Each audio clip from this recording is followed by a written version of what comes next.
Faites très attention les amis. Lorsque vous êtes sur Internet, si vous avez un compte email, vous avez un compte Facebook, TikTok, etc.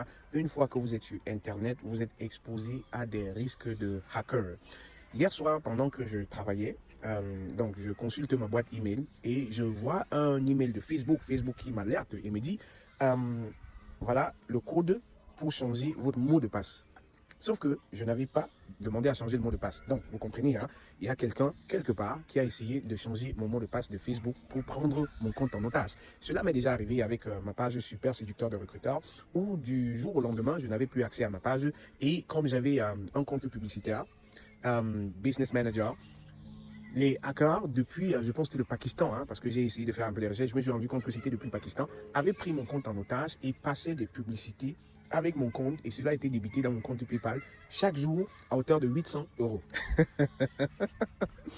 Heureusement que j'ai été remboursé par Facebook. Ils l'ont fait pendant peut-être 4 jours. Hein. C'est-à-dire que la première fois, c'était toujours 300 euros, hein, 3 fois la journée. Je pense que même 900 euros.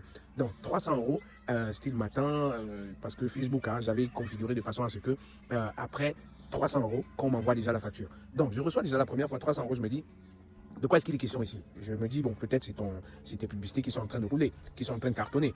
J'avais pas le temps. Hein. Deuxième fois, je me dis, ça commence à... Troisième fois, je me dis, il faut que je regarde ça de près. Hein. La même journée, hein, 3 fois débité, donc 900 euros. Un jour, premier jour, deuxième jour, troisième jour. Donc, qu'est-ce que je fais? Je désactive directement le paiement sur PayPal et je contacte Facebook. Heureusement, j'ai été remboursé, mais je n'ai plus jamais eu accès à mon compte parce que ils avaient tout modifié. Je ne pouvais plus rien faire. Donc, c'est comme ça que je perds l'accès à ma page Super Séducteur de Recruteur. C'est pour ça que pour ceux parmi vous qui me suivez sur cette page, hein, vous n'avez plus reçu de vidéos depuis février 2024. Hein, depuis février 2024 parce que je n'ai plus accès. Donc, pour revenir sur la petite histoire d'hier, je reçois le code. Très rapidement, je change mon mot de passe de mon adresse email parce que je me rends compte qu'il y a quelqu'un qui est en train d'essayer. Hein. Heureusement pour moi, je reçois le mail à 22h57. Je suis un peu tardif hein, dans la nuit, je travaille souvent jusqu'à très tard. Donc, 22h57, je reçois l'email et il est 23h, donc 3 minutes après. Qu'est-ce que je fais? Directement, je change le compte, je change le mot de passe de mon email. Parce que forcément, la personne va essayer hein, d'entrer dans mon email pour avoir accès à ce code-là et changer les choses. Donc, première des choses, je change directement. Je change également mon mot de passe sur Facebook et je me suis rendu compte que je n'avais pas encore activé la double notification. Donc, qu'est-ce que je fais? J'active également la double notification. Qu'est-ce que ça veut dire? Ça veut dire toutefois que vous allez vous connecter sur votre compte Facebook, vous allez entrer le mot de passe. Vous allez également entrer un code que Facebook va vous envoyer par WhatsApp sur votre téléphone. Et une fois que vous entrez ce code par WhatsApp, ça fait que vous avez accès. Donc, sécurité double notification pour pouvoir accéder à votre compte. Donc, je vous conseille ici déjà les amis, vivement, de paramétrer votre compte de façon à ce que vous ayez des doubles notifications sur tout, sur tout ce qui demande une connexion, mot de passe. Hein. Vous allez voir que de nos jours, les comptes bancaires, c'est plus possible sans double notification. Hein. C'est des standards, c'est des must. Hein. Et sur votre téléphone, il faut bien l'avoir pour pouvoir accéder à cela. Hein.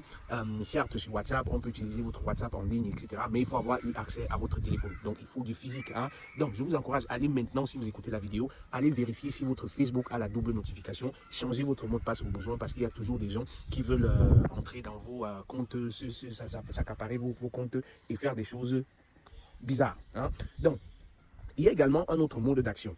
Vous allez recevoir un SMS, vous allez recevoir un email dans lequel on crée une urgence. Hein. On va vous dire par exemple que votre paquet n'a pas pu être livré. Si vous voulez connaître le statut, etc. de livraison, allez cliquer sur le lien. On va vous demander d'ouvrir un document, etc. Ce genre de choses.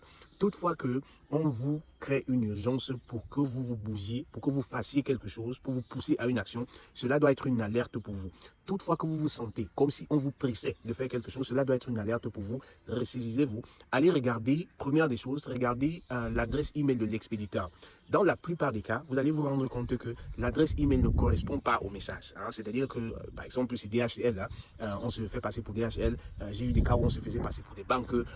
J'ai eu des cas où on se faisait passer pour DHL, on se faisait passer... Bref, c'est des choses du commun, hein, de tous les jours. Donc, on va se faire passer pour ces entreprises-là que nous connaissons du commun et histoire de faire réel. Hein, mais vous devez être alerté. Regardez l'adresse email pour savoir si cela correspond réellement à DHL, si cela correspond réellement à la banque et si ce n'est pas le cas, tout simplement effacez l'email. Si vous avez des possibilités de faire des alertes, hein, je ne sais pas moi trop, généralement c'est dans les entreprises, les pitching. Hein, généralement c'est dans les entreprises qu'on a ces possibilités-là. En tant que personnel, en tant que privé, vous n'avez pas forcément. Donc vous allez tout simplement effacer. Donc les amis, soyez très prudents parce qu'il y a de plus en plus des mécanismes que les gens mettent sur pied, les hackers mettent sur pied pour pouvoir exploiter vos données, pour pouvoir vous arnaquer. Hein. Donc dites-moi dans les commentaires quels sont les modèles, hein, quels sont les modes d'action de ces hackers-là, de ces, je vais dire, de ces escrocs que vous connaissez, histoire d'avertir, hein, histoire de mettre plus d'une personne en garde. Si vous avez aimé la vidéo, merci de vous abonner à mon compte, merci de la partager pour que plus de personnes encore soient averties, pour que plus de personnes encore fassent attention à ces modes d'action. C'était Constantin pour vous ici au sommet de votre carrière professionnelle. Portez-vous très bien et à très vite. Ciao.